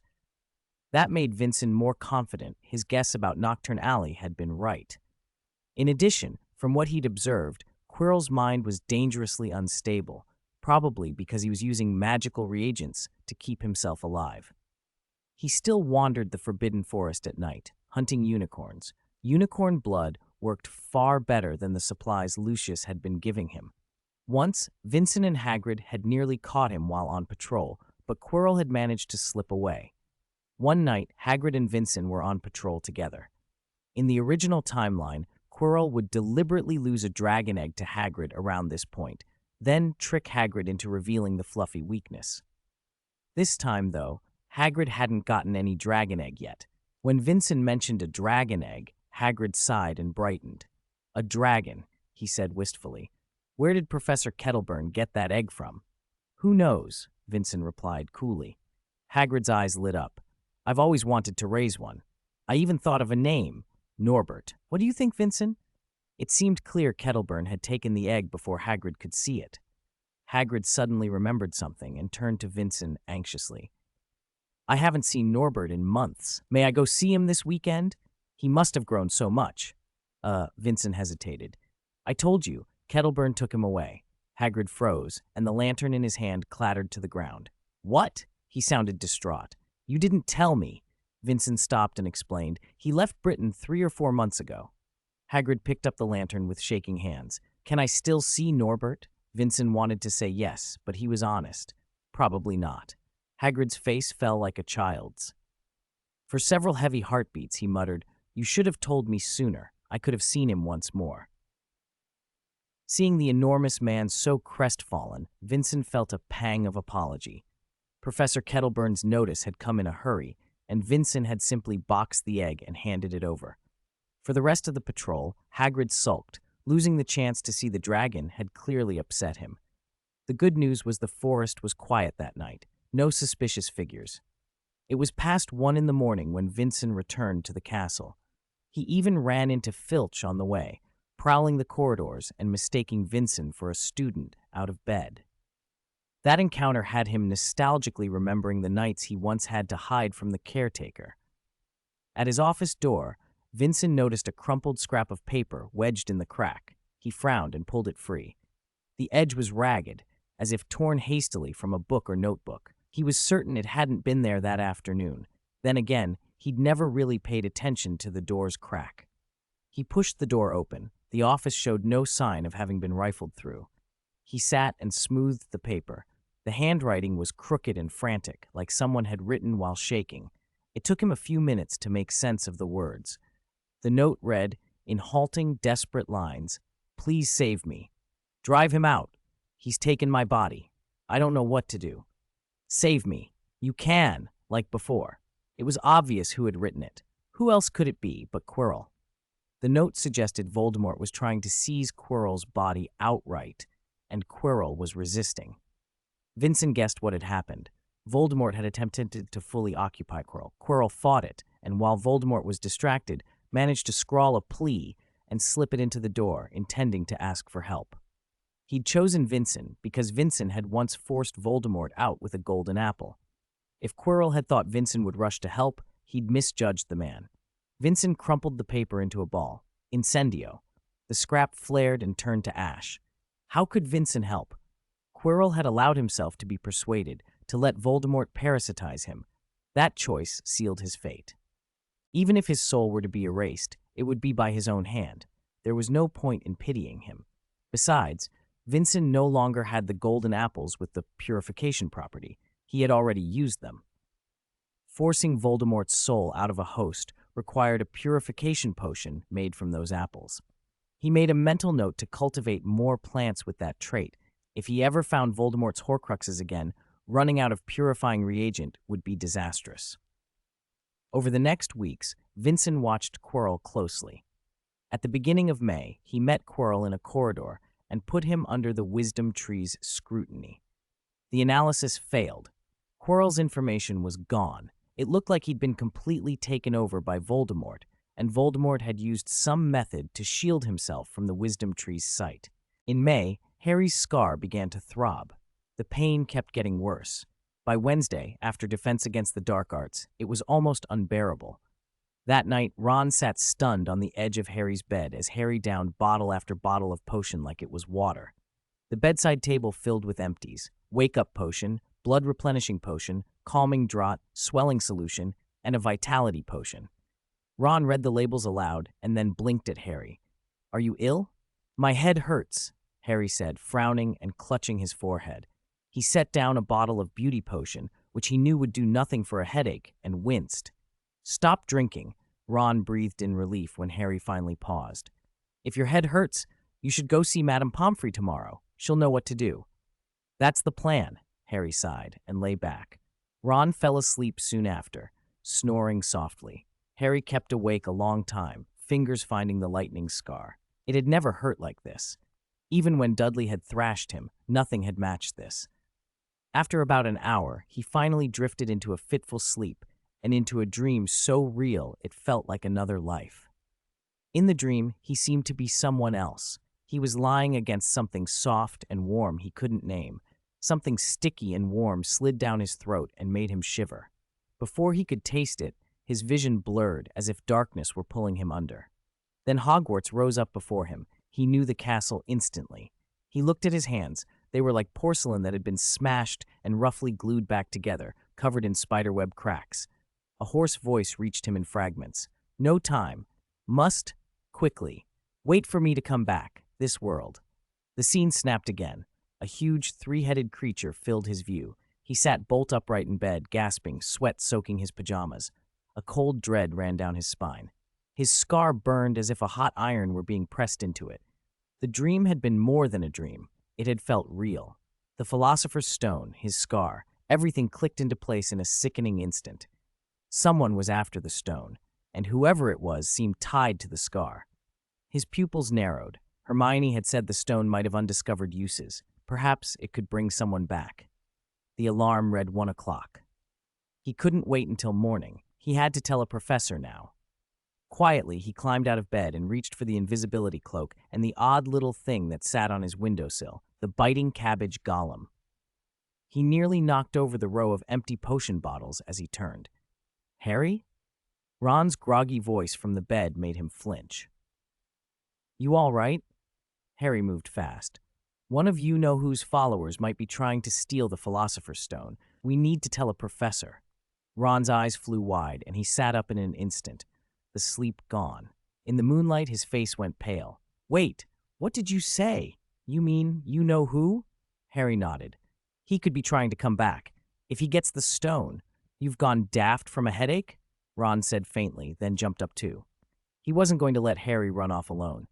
They pulled on robes and left the dormitory, Harry tugging the golem and the cloak with him, Ron barely keeping up. They passed the Gryffindor common room and found a light still burning. Hermione sat curled in an armchair by the fire, a thick copy of History of Magic open in her lap. She looked up with wide, suspicious eyes when she heard them. "Harry? Ron? What are you two doing out of bed?" Ron shrugged. "What are you doing up? It's past midnight." Hermione tapped the book shut and pushed it to the side. "Final exams are next month. I was revising." She gave him a look. "I was about to go to bed." Harry didn't waste time. He told them, briefly but urgently, about the dream and what he feared. The stone, a return, the scar. Hermione listened, expression unreadable. After he finished, she said quietly, "It was just a dream." Harry shook his head. "It wasn't. It felt real. I think someone's already trying to get the stone. If you believe me, come with us." Hermione hesitated, then rose and tucked the book under her arm. She followed them to the portrait hole without another word. 100. Lu Wei was killed. Lu Wei was killed. The three of them huddled tightly under the invisibility cloak and picked their way down the corridor. As they walked, Harry described his dream in detail to Hermione and Ron. "Now I believe you more," Hermione said at last. "Nobody remembers a dream that clearly unless it means something." They reached Professor Vinson's office. The little panel by the door still bore a message. "Please knock. Thank you." Harry knocked twice. There was no answer. The words on the panel flickered and changed. "No one here. Please come again tomorrow." The three exchanged worried looks. "No time," Harry said. "We'll check the fourth floor first." Far away in the forbidden forest, Hagrid and Vincent were racing toward a disturbance. From the noise they'd heard, it sounded like a centaur had been involved. "Quick! It's just ahead!" Hagrid called, pushing branches aside with his huge shoulders. They came upon a tall figure with its back to them. The reddish-brown tail gave it away. Ronan. At Ronan's feet lay a grisly sight. Hagrid stepped forward and cried, "A unicorn!" It was a unicorn, and it was dead. Its silvery coat clung to its bones in grotesque folds. The body seemed shrunken. The blood drained completely. Hagrid's voice shook. "Its blood's been sucked dry. Who could do this?" Ronan, who had been standing quietly, spoke at last. His voice was deeper, more mournful than before. "It was like this when I arrived a few minutes ago. Poor creature. May the stars guide you." He stared at the sky, then pawed the ground restlessly, his broad tail flicking. "The path of the stars is all wrong. We should have seen it, but it's too late." Hagrid knelt beside the corpse, eyes wet, then stood. "I have to tell Professor Dumbledore, Vincent. Can you look around? The culprit might not have gone far. This wasn't done by anything that lives in the forest." Vincent nodded. When Hagrid left, only Ronan and Vincent remained. Vincent felt uneasy in Ronan's presence. There was a chill in the centaur's gaze, the sort of contempt that seemed aimed at all humans. "I'll go search the area," Vincent said. "Do you want to come or stay? The attacker might still come back." Ronan didn't answer. When Vincent turned to go, the centaur's low, sad voice followed him. "He has already left the forest. You won't find him." "How do you know?" Vincent asked. Ronan raised his head. "You know who. That is what you call him. He has already approached his goal." Vincent stared.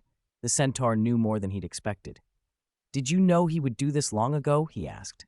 "The stars cannot tell us everything," Ronan said, watching the dark sky, his mane stirring in the night breeze. "Everything is uncertain, unfathomable. This is fate. Go, sir. You know what to do. You are one of those stars." The words sat heavy on Vincent. In the original course of events, Lord Voldemort would not have moved on the Philosopher's Stone until the end of term. But Ronan's words meant Voldemort had already acted. The whole timeline had shifted. Vincent hurried back to the castle, mind racing. At Hogwarts, Harry, Hermione, and Ron reached the fourth-floor corridor. The door to the Forbidden Room stood open. Its lock had already been released. Someone had beaten them there. They pushed the door and froze at the sight inside.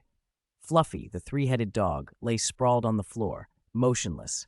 Its massive body was limp. All three heads were still, eyes shut. "Is it dead?" Hermione whispered, hiding behind Harry and Ron. Harry crept forward, wand in hand, and held it to one of Fluffy's muzzles. A moment later, he pulled back. There was no warm breath, no rise or fall of its great chest. "No breathing," he said, voice tight. "It's dead." "Merlin's beard?" Ron gasped. "Who could kill a Cerberus?" Hermione edged closer to inspect. "There aren't any wounds," she said. "How could it have been killed?" "Never mind that," Harry said. He walked to the edge of the trapdoor in the floor. "We need to hurry. If Voldemort gets the stone, it'll be too late." He hooked his fingers under the trapdoor and opened it. A cold draft blew up, carrying the smell of dust and old air. "It's very dark down there," Harry said softly. "I'll go down and check first." "Wait!"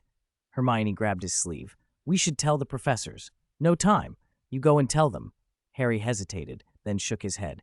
"You go and I'll go down first." He flicked his wand and muttered, "Wingardium Leviosa." Harry felt himself lighten as the charm took hold. It would cushion his landing.